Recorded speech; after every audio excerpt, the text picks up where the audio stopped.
ইমানের পরে তাকওয়া অবলম্বন করছেন, আল্লাহর দরবারে দাম বেড়ে গেছে, রাসূলের দরবারে দাম বেড়ে গেছে।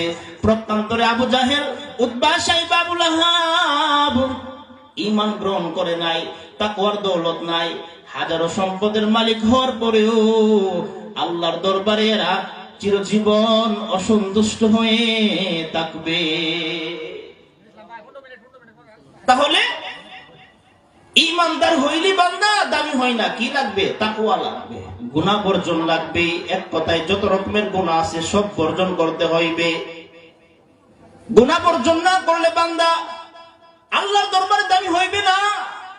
চোখের গুনাহ না বর্জন করলে আল্লাহর দরবারে বান্দার দাম বাড়বে না। দুনিয়ার হায়াতের জিন্দেগিতে মিথ্যা কথা বর্জন না করলে আল্লাহর দরবারে দাম বাড়বে না, তার আমলের ইমানি শক্তি পারবে না। বান্দা সারা রাত্রি তাহাজ্জুদ নামাজ পড়ছে, ফজরের পরে মিথ্যা কথা বলছে, একটা মিথ্যা কথা বলার কারণে সারা রাত্রি তাহাজ্জুদের ইমানের আমলের শক্তি নষ্ট হয়ে যাইবে, ধ্বংস হয়ে যাইবে।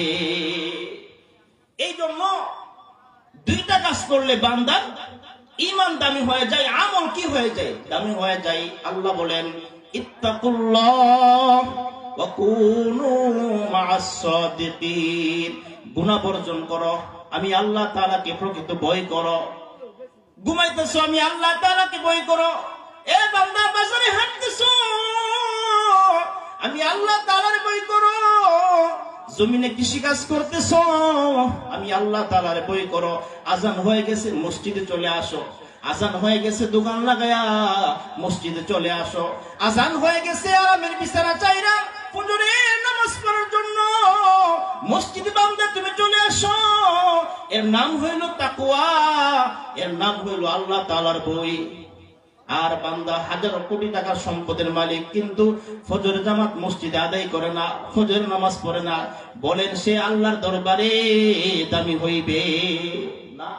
আল্লাহর দরবারে দামি হইবে না। আল্লাহর দরবারে দামি কে হইবে? যে আল্লাহ তাআলাকে সবচেয়ে বেশি কি করে? ভয় করে। আমার কথা নয়, আল্লাহ বলে, ইন্না আকরামাকুম ইনদাল্লাহি আতকাকুম। তোমাদের মধ্যে তারাই আল্লাহ তাআলার নিকট সবচেয়ে সম্মানিত, সবচেয়ে দামি, যারা আল্লাহ তাআলার কি করে? ভয় করে। আবু বকর সিদ্দিক রাদিয়াল্লাহু আনহু আল্লাহ তাআলার সবচেয়ে বেশি ভয় করছেন, এই জন্য উনি দামি হয়ে গেছেন।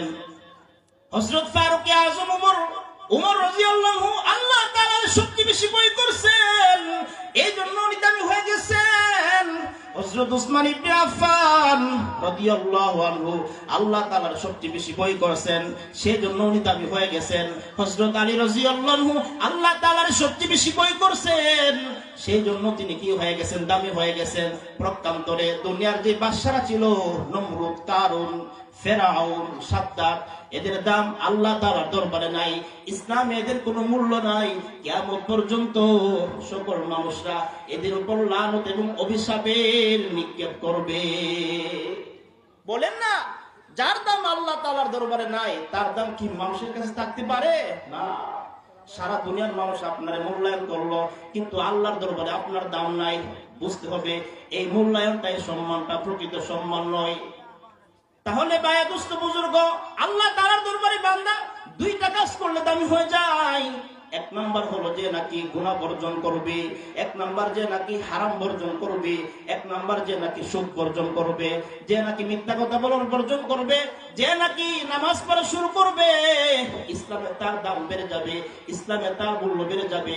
যে নাকি 24টা ঘন্টায় আল্লাহ নবী সাল্লাল্লাহু আলাইহি সাল্লামের সুন্নতকে আঁকড়ে ধরবে, তার দাম নবীর কাছে বেড়ে যাবে, তার দাম আল্লাহর কাছে বেড়ে যাবে, তার দাম ইসলামে বেড়ে যাবে।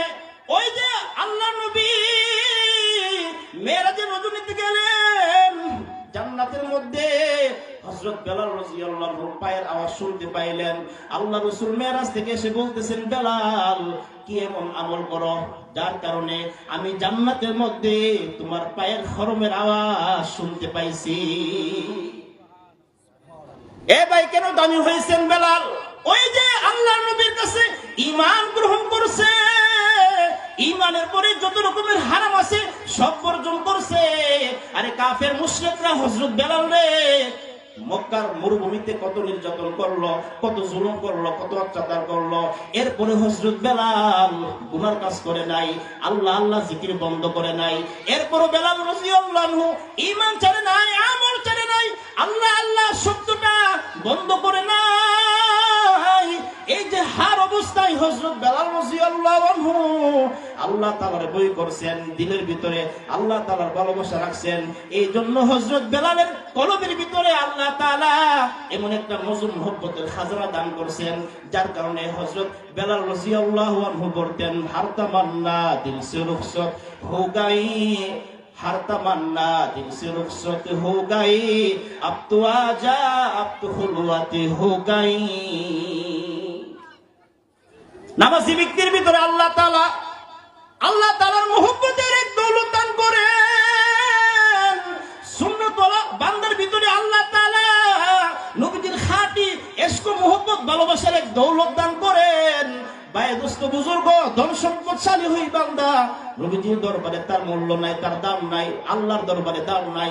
আল্লাহর দরবারে হযরত বেলালের মতো ঈমানওয়ালার দাম, হযরত বেলালের মতো আশিক রাসূলের দাম, আল্লাহর দরবারে হযরত সুমাইয়া রাদিয়াল্লাহু আনহার মতো ঈমানওয়ালার দাম। আল্লাহর দরবারে যে বেশি গুনাহ বর্জন করবে, যে বেশি হারাম বর্জন করবে, যার নাকি যার মধ্যে তাকওয়ার দৌলত থাকবে, তার মূল্য তার মর্যাদা আল্লাহ তাআলার দরবারে সবচেয়ে বেশি।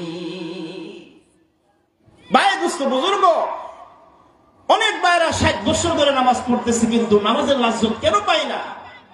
কেন দুয়ার স্বাদ পাই না? কেন জিকিরের স্বাদ পাই না? বলতেছে নামাজ পড়তেছে, আবার গুনার কাজ করতেছে। নামাজটা পড়েই মিথ্যা কথা বলতেছে, নামাজটা পড়েই হারাম বঙ্কন করতেছে, নামাজটা পড়েই হারাম বলতে উপার্জন করতেছে। এই জন্য ইবাদতের লাজ্জত পাই না, ইবাদতের স্বাদ পাই না। কলবের ভিতরে গুনাহ বর্জন, কলবের ভিতরে গুনাহের মহব্বত আর আল্লাহ তাআলার মহব্বত এক হইতে পারে না। সাহাবীর অন্তরে আল্লাহ রাসূলের মহব্বত ছিল, এই জন্য সাহাবী সব বর্জন করছেন, সব রকমের হারাম বর্জন করছেন। সাহাবীর দিলের ভিতরে আল্লাহর মহব্বত ছিল, এই জন্য সাহাবী দুনিয়ার সব হারাম বর্জন করছেন। সাহাবীর ভিতরে আল্লাহ রাসূলের প্রকৃত মহব্বত ছিল, এই জন্য রাসূলের জন্য সাহাবী ঘর বাড়ি সব কিছু বর্জন করে মদিনাতে হিজরত করতে হয়েছে। এই জন্য ভাই দোস্ত বুজুর্গ, দুইটা কথা। এক নম্বর, ইমানদার হওয়ার পরে যে নাকি সবচেয়ে বেশি গুনাহ বর্জন করবে, হারাম বর্জন করবে, তাকওয়ার দৌলত অবলম্বন করবে, তার দাম আল্লাহ তাআলার দরবারে বেড়ে যাবে। 2 নাম্বার, যে নাকি নেককার খাঁটি আল্লাহওয়ালার সুহবতে আসবে, সঙ্গে আসবে, তার মূল্য বেড়ে যাবে। আল্লাহ বলেন, ইয়া আইয়ুহাল্লাযীনা আমানুত্তাকুল্লাহ ওয়া কুনু মা'আস সাদিকিন। সৎসঙ্গ কি করো? সঙ্গ অবলম্বন করো। সৎসঙ্গে